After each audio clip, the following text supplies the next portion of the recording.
के तौर पर सैयद जफर इस्लाम साहब नेशनल स्पोक्स पर्सन जुड़ चुके हैं। राज्यसभा के सांसद भारतीय जनता पार्टी के। अभय दुबे जी आपको कांग्रेस पार्टी की ओर से प्रवक्ता दिखाई दे रहे हैं। हमारे साथ वीएचपी की ओर से विनोद बंसल जी जुड़ चुके हैं और कादरी इंटरनेशनल से हमारे साथ जुड़े हुए हैं डॉक्टर सईद उल कादरी साहब जो कि अध्यक्ष हैं कादरी इंटरनेशनल के। और भी मेहमान हमारे साथ लगातार जुड़ते हुए चले जाएंगे, उन सभी का तारुफ आपसे करवाएंगे। लेकिन सबसे पहले जफर इस्लाम साहब आपसे ही शुरुआत करते हुए, मुनव्वर राणा ने अपनी बेपनाह मोहब्बत दिखाई है, लेकिन उसके पीछे उन्होंने तर्क भी दिया है। उन्होंने कहा है कि यूपी में तो बहुत बुरा हाल है और भी बहुत सारी चीजें गिना रहे हैं। क्या है इस पर टिप्पणी आपकी, बताइए।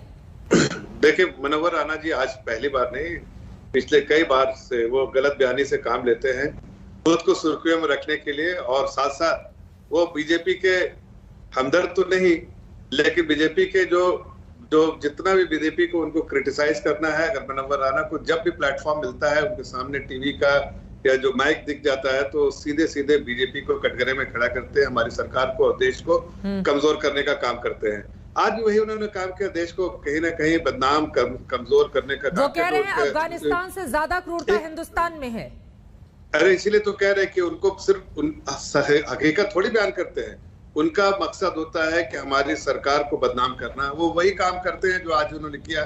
पिछले दिनों में भी अगर आपके पिछले 8-10 स्टेटमेंट उठा के देखिए तो हर स्टेटमेंट में एक ही झलक रहती है कि जब भी मौका मिलता है तो सरकार को कहीं ना कहीं बदनाम करने का काम, गलत बयानी से काम लेने का काम ये करते हैं। लेकिन मैं एक बात बोलना चाहता हूँ, ये वो लोग हैं जिनको किसी ने परमिशन नहीं दी है, किसी सरकार ने इनको कहने को नहीं कहा है। ये खुद ब खुद अब इस तरह से पब्लिक में आके स्टेटमेंट दे रहे हैं, जबकि सरकार ने अभी कोई इस तरह का स्टेटमेंट नहीं दिया। सबको मालूम है कि 1996 से 2001 जो आप जिस पीरियड का आपने जिक्र भी किया, उस पीरियड में किस तरह से बर्बरियत किया है तालिबान ने। इसी वजह से जनता ये जानना चाहती है जफर इस्लाम साहब कि हिंदुस्तान की सरकार का रुख क्या है। इस सवाल का जवाब आप दीजिएगा, लेकिन उसके पहले मौलाना कादरी जी को मैं लेकर आना चाहूंगी। एक बार उनकी भी टिप्पणी हो जाए। मैं लौट रही हूँ आपके पास। एक मिनट सर, मैं दुबे जी आपके पास भी, अभय दुबे जी हाथ उठा रहे हैं, मैं फौरन लौट रही हूँ। मौलाना कादरी साहब, ये तालिबान से इतनी मोहब्बत क्यों है?